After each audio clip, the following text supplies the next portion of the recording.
Welcome back to another episode of the Heroes Veritas podcast. I'm your host, Tim Bass, and this is where we give you the tools and tactics to take control of your life and start leading your tribe. Now, I do have to apologize. This episode has taken me quite a bit of time to get done. The reason for that is a number of reasons. I'm going to highlight them, but I'm not going to go into detail. But the first and foremost thing was I was busy trying to get everything ready for the Set the Perimeter event. As you may or may not know, that Set the Perimeter event did end up having to be rescheduled, now canceled, due to COVID shutting down the campsite and everything that we had. So I ended up getting really, really busy trying to get that redone and trying to pivot off of that. Then following that, there was a lot of work that went into figuring out how do we reschedule, what do we do? And then I realized that my original purpose for Heroes Veritas had shifted quite a bit. And so I was starting to detach myself from the original message of the Heroes Veritas podcast. Though all the tactics and the steps and the content and everything that I was trying to teach you is still relevant and good and everything like that, my impetus behind why I was teaching that changed just a little bit. Changed a lot of it. So then after that, I went on an event, which then took me on a journey of growth. And I went ahead and figured out the clearest vision of what I want Heroes Veritas to be. And so I do apologize, but without further ado, we are back with more podcast episodes. And so moving forward, I'm going to get podcast episodes more frequent, more regular, and make sure that we get the content out to you that will help you take control of your life. So that being said, the Set the Perimeter event is canceled. I am not rescheduling it. The reason being is I have pivoted Heroes Veritas to be bigger, better, badder, more awesome than it's ever been on my mind or the vision for the future to date. So there will be another event, and it is currently scheduled for August 26th through the 29th. We're going to have speakers and teachers and instructors, and people are going to come out and teach you all these cool, amazing things. So I hope to see you there. More details on that coming soon. So let's get into it. So today's episode is the efficacy of ego. In today's society, we have a huge plethora of information at our disposal, from psychology to mental health to gender politics, whatever you feel like you need to talk about. And one of the things that has always hindered me from becoming the man that I want to become is ego. So I wanted to talk about that because it's a big deal. You know, one of the biggest things that I find is that narcissism is a very real thing, but it's also become so watered down that it's being thrown around for anybody that has a little bit of confidence. And so I wanted to address the efficacy of ego because there is a balance. There is a dichotomy to the use of ego. And I've seen really, really bad things happen from people with no ego. And I've seen even worse things, in my opinion, from the toxicity of too much ego. So let's get into that. So what is ego? Everybody has one. So why is it a bad thing? Why is it a good thing? So ego is really just your ability to be confident in a situation. It's how you see yourself. It's your persona. It's your identity. It's how you view yourself and want others to view you. The problem with ego is that you're usually in one of three camps. The first one is you don't have any. This is the docile, almost cowardly side of things because you have no belief in yourself. There's the middle ground, which is the most integrated ego, where you have the ability to generate self-confidence, but also understand when you are wrong or need to make adjustments. You don't take it so heavily to heart that you cannot move forward. And then there's the third one. That's the farther into the spectrum of ego, where it's so strong that you lack humility and you lack the ability to understand your flaws and your faults. And all around, this person generally tends to be a douchebag, and nobody really wants to be around that person. They can't effectively lead. They can't effectively integrate into society. So when we talk about ego, the general consensus in society and at large is that ego is a problem. Ego is a root of, I was going to say the root of all evil, but everybody thinks that's money. ego has been, in my opinion, over-sensationalized as narcissism. And it's caused a lot of people to swing the other way, myself included. Recently, I shared on my Instagram that one of the problems that I have is when I'm seeking a large goal or when I'm seeking something great for myself, I oftentimes pull myself back down to modesty unnecessarily because I fear being seen as an egotist or pretentious or a narcissist.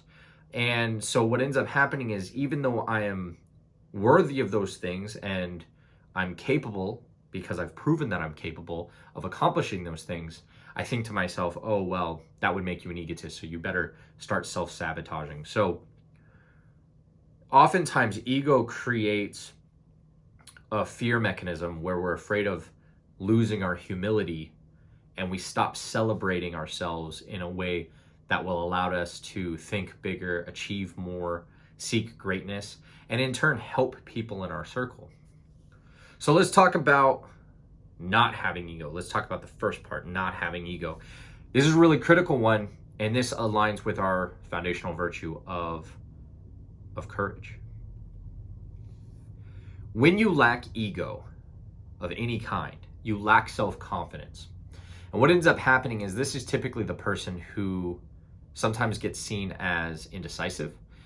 They may be naive. They may be very heavily manipulatable. Not sure if I said that word right, so don't quote me on it. But this person can be manipulated very, very easily. And the reason is because they don't trust themselves. They do not have the capacity to understand that they are worthy. They lack the ability to understand that they're smart enough or good enough to be able to make decisions for themselves. And so when challenge enters the space, they lack the principled nature to be able to combat somebody who's telling them something that conflicts with their own principles. Even if they know that what they're being told is wrong, if they lack confidence, if they lack the ego, they're not going to challenge it back. Then you have the opposite side, which I consider the narcissist. Psychology majors, psychiatry majors, you guys can debate me. I am not one of those things, so please do not take this as psychological evaluations or help. But as far as I can tell, the narcissistic tendencies come from an overindulgence in the ego. Their ego has grown so heavy that it's the only controlling variable within their own conscience and their own thought process. And oftentimes, it is outweighed only by their incompetence. This isn't always true. 9 times out of 10, the narcissists that I've come across are very integratable. They assimilate really well with people. They get along with people very, very well. They seek a strata of success, so as not to draw on too much attention, but to be the best in that area. And a lot of this comes from in my opinion, narcissism is typically born from either one of two things: ego that has never been put in check. And you guys can let me know in the comments if this is wrong, but narcissism tends to come from ego that's never been in check. They've never had to face adversity, so they lack perspective. Nobody's ever had the balls or they have never been challenged to a point where their ego had to be questioned. And so it kind of creates this self-approval process where they're like, yeah, I'm right. Okay. Should I think about this? No, you're right. You're always right. And it just kind of goes in circles. And then it turns into, at the greater ends of the spectrum, not being able to admit when they're wrong, manipulating other people to make sure they're right, controlling a space or a person so that they can make sure that they're never found out as being lesser or whatever. Or it can also be, if it's not just a over-certified ego, maybe it's a defense mechanism for vulnerabilities that they don't want to deal with. Maybe they weren't, taught how they should be doing things. Like, for instance, this is where I think toxic masculinity comes in. They weren't taught temperance within one area or the other. And so out of seeking validation from somebody else, they start trying to control the space because they fear that validation won't come. So that's narcissism. So you have the cowardly lack of ego who does nothing and gets nothing, and then you have the overindulgent ego and narcissist who becomes manipulative and controlling. And overall, just that person tends to be a douchebag because they're usually a know-it-all. They don't listen to anybody. They tend to interject a lot. So that's the person I'm talking about. So if you have somebody in mind, that's who I'm talking about. If that's you, well, maybe you stop the narcissistic tendencies and you start looking for solutions. But primarily, I like talking to the people, and this is where I see the most of my clients kind of fall into, is on the space of a lack of ego. Again, coming from a place of understanding, because I recently have broken that ceiling, and I've broken that ceiling multiple times across my life because I did grow up invalidated a lot, or not really measuring up to whatever standard was held to me, and so it kind of repressed my ego quite a bit. And so the people that I usually talk to and help are the people that don't have the ego. They don't understand how to draw on self-confidence. They don't really understand how to develop self-worth. And so I help kind of guide them more into that middle realm of the ego.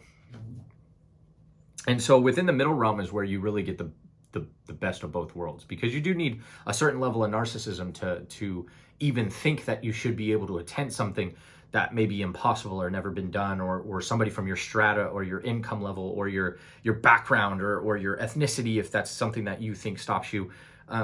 All these things, you have to have a certain level of narcissism to even want to attempt that. But you also have to have enough humility to understand your shortcomings. You need to understand you know what you don't know, or you know that you know nothing.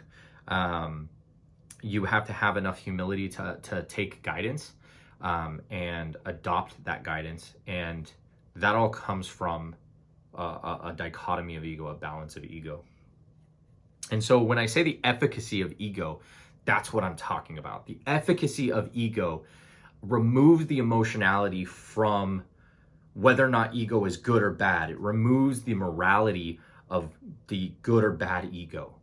Is it serving you? The efficacy of ego is the utilitarian level of managing that concept of your ego. Obviously, if you can't actually take any stock in your own words, your own feelings, your own knowledge, because you lack ego of any, you're too much lacking in ego, then obviously that doesn't serve you. If you're unable to collaborate, lead, follow, adjust, pivot, understand when things are not working, not able to discuss things openly without trying to control the situation, or you're trying to manipulate a situation, obviously that's not serving you either. But you do need a balance of the two, and that's where that middle ground leads you. And so what I like to do is I like to talk to people about what that middle ground looks like for them. Because a lot of times people don't even realize where they land. And having a good soundboard will help you find that. So I encourage you that if you feel that you either lack ego or you have too much, or something just isn't clicking and you're just not sure, find people that you trust and have a conversation with them and seek their counsel and see where they think you fall. It might not be an easy conversation, so be ready for that, especially if you're on the narcissist side. You're probably not going to listen to this information anyway.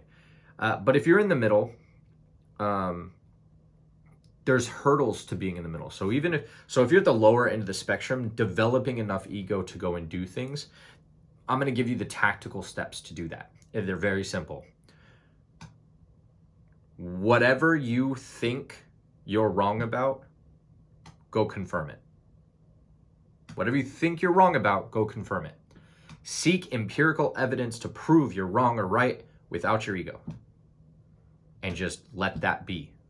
It is what it is. And the more you do that, you'll be able to remove yourself and detach your ego from facts. And the more you do that will generate confidence. And the more confidence you generate, the farther you're going to swing to the middle. Because you're going to be able to look at something and go, this is what it is. And then I would tell you to take it a step further. And once you've researched things and you know things as fact and you believe them as fact, I want you to challenge yourself. This is a big one. Challenge yourself when you're looking at your low worth or your low ego, however that represents itself in you. Seek counsel or seek people that will tell you the truth and become vulnerable with them to help you grow. One of the hardest things that we have is the silo within our mind. When overcoming ego, especially if you're on the lower end of the scope and you've never had anybody believe in you, or you don't trust anybody to tell you the truth, these are all indicative of low ego. You're worried about being manipulated. You have fears of other people and their view of you or their vision of you. But if you have a friend that you trust, I challenge you to work with them to develop your ego, because I'm sure that they see you differently than you see yourself. Otherwise, they wouldn't be your friend. A lot of times the people with the low ego think it's pity. It's not. And then as you swing back to the middle, this is kind of the place you want to be. Now, as I'm talking about this, it's a spectrum, and it's basically a box and whisker plot. If you know anything about mathematics, it slides across the spectrum based on the need of the range of data that you're inputting into the plot. So there are going to be times where you need to be more humble and allow yourself to be lower on the ego and understand that, I may be wrong. I concede that I don't know what I'm doing here. I concede that I need help. There's going to be times that you need that. And then you're going to have other times where you're going to get challenged and it's a principle that you believe in, and it's a principle that you hold dear, and you believe that you are right. And that's when you're going to have to swing more towards that narcissistic side. Not to be a jerk. This comes with a whole nother topic altogether on how to integrate that. But you're going to need to be able to say, nope, this is what I believe. This is where I'm going. And that's just the way it is. And then and that can only come from a place where the majority of the time you sit in the middle and you just kind of flow fluidly between low ego, high ego. Now, in that statement, you can kind of tell and see where that's going to really cause you issue, is because there's going to be days where you're going to swing more towards the low ego, and then there's going to be times where you're going to go up towards the high ego. And the high egos are fun, right? If you're balancing that really well, the high egos are productivity days. The high egos are fun days when you're enjoying and laughing and being around people and not caring about what people think, and you're just in the moment, right? Is in those high ego days, or those mid to high ego days. But those mid to low ego days are going to be the days where self-doubt creeps in. And I had this recently, and I came out on Instagram and talked about it, but it was more like, I know that this is the right path. I know that Heroes Veritas is going to change the world. There isn't a person in the world that can convince me that I'm not a great coach, because every single person that I've ever talked to, been around, or engaged with has always had a better life experience because of some interaction we've had. They understand themselves better. They understand their life better. They understand their hurdles better. And they also understand a path forward. So there's no way you can convince me I'm not a great coach. But am I really the guy that should be talking about this? Am I the guy that should be breaking up Heroes Veritas into the world? Am I the guy that should be putting on these events? Spoiler alert, am I the guy that's going to be, hitting these big, massive events and numbers and bringing in these high earners and these high people and all these people that we all respect and revere and idealize? Am I that person? Those are low ego days. Maybe I'm not. Maybe I am. But if you play in the middle, you can start to manage the low days, and you can seek counsel and make sure you're around support that can help you get out of those load back to your baseline ego. And then when you have those high days, you capitalize on it. You take action quickly, and you make adjustments and decisions very fast. Why? Because you're in a high ego day. And so the efficacy of ego is where we should be aiming. Where is my ego serving me or not serving me? When you would take that approach to your ego, it will always inevitably be managed in that box and whisker plot. It will always allow it to move left and right instead of being fixed on one far end of the spectrum or the other. So with that being said, I appreciate you sticking around for my rant.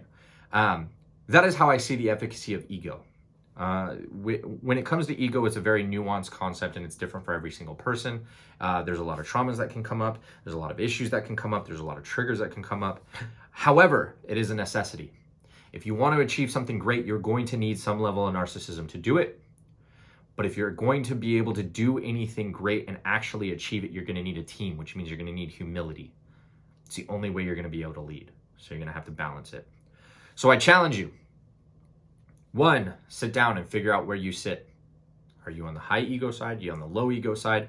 Somewhere in the middle? What does that look like? 2, what's your baseline? What do you feel like you need to be? Where do you want to get? What's your ideal? And 3, take some steps to start identifying how to get back to where your baseline is. And you do that by centering yourself around people that think like you or like you, and they're people you trust and want the best for you. And you sit yourself in your counsel and you listen to what they have to say. And you don't just take that information and just go, okay, that is what it is. Because you may be around somebody who says, I think you're great, you don't have to change, don't worry about it. Especially if you're a narcissist, that's probably going to happen because they're not going to want to tell you. And then if you're on the low ego side, they're not going to want to hurt your feelings.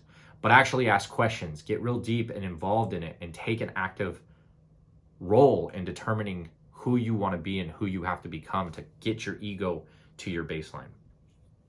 With that said, I'm going to leave you guys. Look forward to more content. We have big things coming. I've been on 50, 60 calls. I don't know. I've lost track of how many calls I've been on within the last 2 weeks. I have huge goals for Heroes Veritas. I have connected with so many people over the last 2 weeks. If you are one of those people, thank you so much. I really appreciate it. If you are not one of those people but want to connect with me, want to find out what the vision is, what we're trying to do, or if you need assistance with something in your life that just isn't right, if there's a pillar in your life that's just a little askew, reach out to me over DM, leave me a comment, message me, email me. You know how to get a hold of me. And let's start having a conversation. I have a Calendly link in my bio, I believe, on Instagram and on Facebook. You can schedule it there. And we can start figuring out how to make you, or not make you, I don't want to make you do anything, help you get from where you are now to where you want to be. We'll check you guys next time. Really appreciate you guys tuning in. As always, like, comment, subscribe, share. It's how we grow. And hope you guys go and kill your day.